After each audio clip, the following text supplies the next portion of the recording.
Hello everyone and welcome back to Whisky Wednesday. First of all, apologies for no video on Sunday. My girlfriend and I were away at a wedding in Cambridge and I just forgot to film one, so very sorry about that. But I'm going to cut to the chase because today I'm here to talk about this. Now, to clarify one thing, I only opened this about a week, maybe 2 weeks ago. I have not drank all of this in a week. This has been shared amongst friends, colleagues, customers, some of which of those are all the same, and I've also decanted 20 centilitres of it into a separate small bottle, which I have like a private, it sounds fancier than it is, but I have like a private storage of like all my favourite bottles ever, 20 centilitres of them, and this is in there, so it should be a lot fuller than it is. But this is Highland Park 30. I believe, from my research on this, that it is a 2015 bottling. I bought it last year for around £640. It is the most expensive whiskey I've ever bought. And I said I would open it on my 30th birthday. I caught COVID 5 days before my 30th birthday. And then as I got better from COVID, I lost my sense of taste and smell. So I definitely wasn't going to open this at that point. I have been lucky enough to try this particular bottling many years ago and knew how good it was. And I hunted around in the company that I work for to find one, found it, and then last year made the dedication to go, I'm going to buy this and I'm going to open it when I turn 30. So a question I have for all of you before I continue with the review is, have you ever had a bottle like that? Is it open? Have you reached that target yet? Have you reached that goal? Because I used to have this thing called ambition whiskies, where I would open my George T. Stag if I did a certain thing, like, you know, moving to a new flat, pass a driving test, pass an exam, get a promotion, get a pay rise. Simple things like that make you feel rewarded for opening these very expensive bottles. But do you have anything like that? Have you got that going on? To show you guys the actual bottle itself, it is the older packaging of Highland Park 30, with a kind of stone wall back to it. And it comes in this rather fetching coffin-like thing, like so, with a little booklet and stuff. And on the back of it is the Isle of Orkney. That's quite fun. But the whiskey, let's talk about the whiskey. Let's smell it, let's taste it. I know Highland Park gets a bit of a bad rap these days for producing 1,000,001 different bottles, but this stuff is just unprecedented. I know that word's been used a lot in the last 2 years, but it is honestly unprecedented. So I'm actually not going to score this because I have quite an intense bias towards it because it's such a special occasion product for me. It would get a 10 because it's the most expensive whiskey I bought and I knew how good it was. But that's the colour. It's kicking off there. 45.7% ABV. And the nose is just this super luxurious blackcurrant, blackberry, blueberry, exotic fruit thing with red fruit kind of dripping in and everywhere around it. I get like strawberry cream. There's like a tartness from raspberry, which could be a blueberry thing and a blackcurrant thing too. There's this kind of minty, oh sorry, I'm making the camera go out of focus. There's like this kind of minted toffee vanilla caramel, like caramel sauce thing going on. Sticky toffee pudding, without any shadow of a doubt. Covered in a toffee sauce. Soft sponge, a couple of little cheeky dates in it. I was wondering if I can get like the body of this on camera for you. I was going to try and save this video for when we were back shooting in the fancy location with the fancy camera, but I just didn't want to delay this review.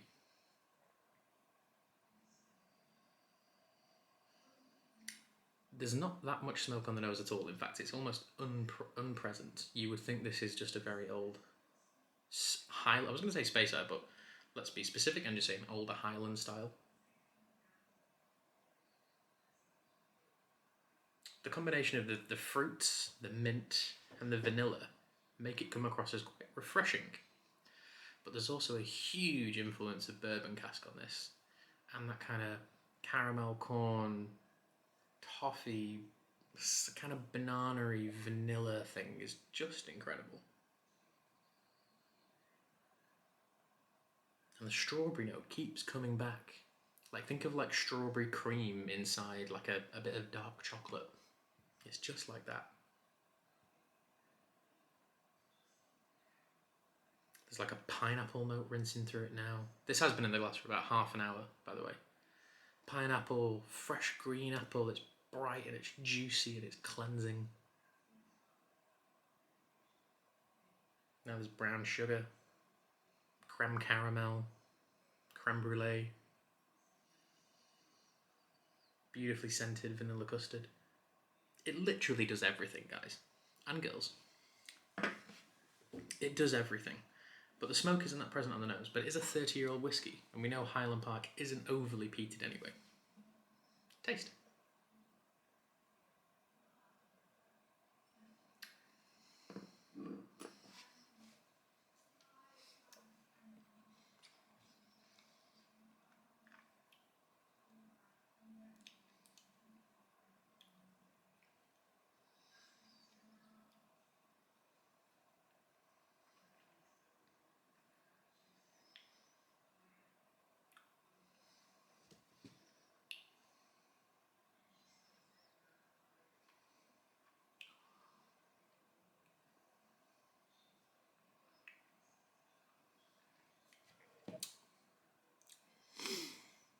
It's everything I've ever wanted in a whiskey. A Scotch whiskey in particular. Where do you start? Where do you start ascribing a whiskey which you know is good, have bought for said reason, and have opened on a big occasion?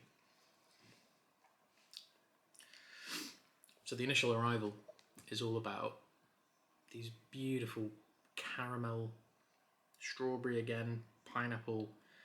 It's kind of the taste of those last few notes that we're pulling through, pineapple, brown sugar in particular. I need to lean back because the camera focus is going a bit mad. Pineapple, brown sugar, strawberry, caramel, custard, vanilla. Like a really odd but welcome kind of like sour green apple note, like a sour green chew or a sweet. Then comes the smoke. Now the smoke isn't pronounced. It's not this die-hard whiskey. And by all means, if any of you are thinking of buying this because you want a challenge of something extremely peated, do not buy this whiskey to be challenged by peat, because it is not there. The way that the peat and the smoke is working in this product is like, imagine the greatest plate of food you've ever had, and then it's seasoned perfectly with salt and pepper. You get all these very luxurious, indulgent, unctuous tastes and smells. And then as you taste it, the spice of the barrels come through. It's very mellow and kind of cigar leafy and gentle and delicate. Kind of starts around the side of the cheeks and begins to pull in to the front of your palate. And then the smoke follows it. And it reminds me a lot of the kind of smoke you get on more of a Campbelltown. There's a, imagine Glen Scotia Victoriana, but turned down quite a bit in terms of the smoky influence. It has a characteristic of that. It's ashy and it's low and it's kind of slumbering and being quite moody around the bottom of your mouth. Second sip. I won't take it as long this time.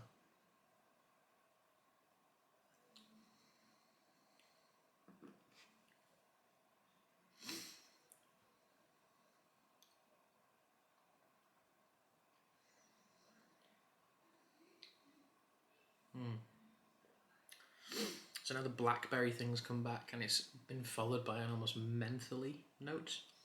Imagine like a soother or like a cough lozenge or something. Spice is a bit more intense on this last sip. It becomes very aromatic. It's like allspice. Or not clove or cinnamon, or maybe a little bit of cinnamon, but not clove or mace or any of these sort of Christmassy spices. It's nothing like that. But there is a floral spice element to it. And it's not black pepper because it's not particularly lemony.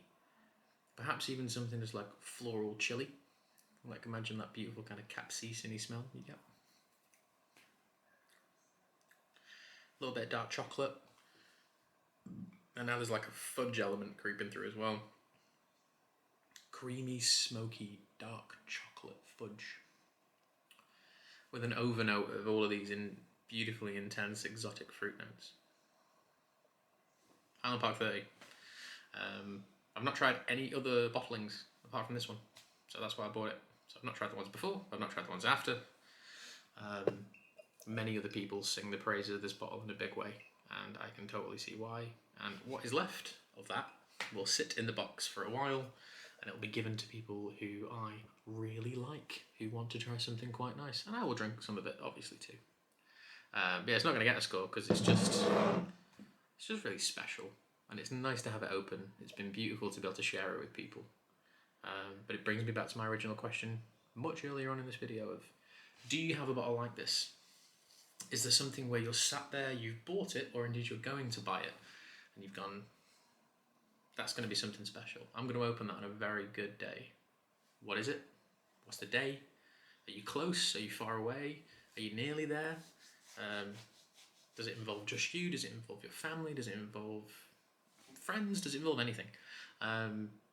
Because I think, at this moment in time anyway, I think this is like my biggest ambition bottle. Turning 30 is a pretty big deal.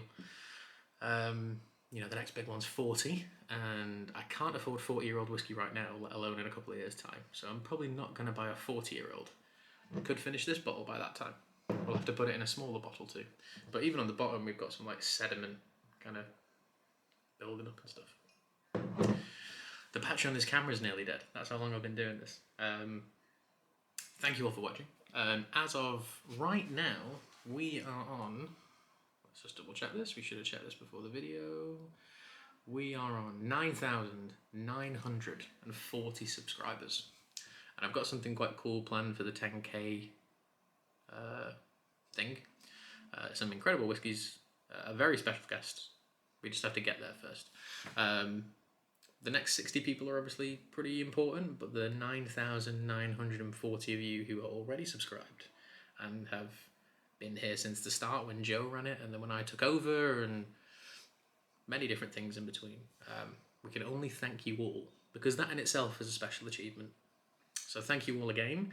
I've been Phil. This is Highland Park 30. It would be a 10 out of 10, but for bias reasons, we're not going to score it, not officially. But yes, I would love to hear your comments below. Tell me what you think about this whiskey if you've tried it, and indeed if you've got your own big ambition bottle lined up. But thank you all for watching, and I'll see you all next week. I told you this week would be special. See you soon.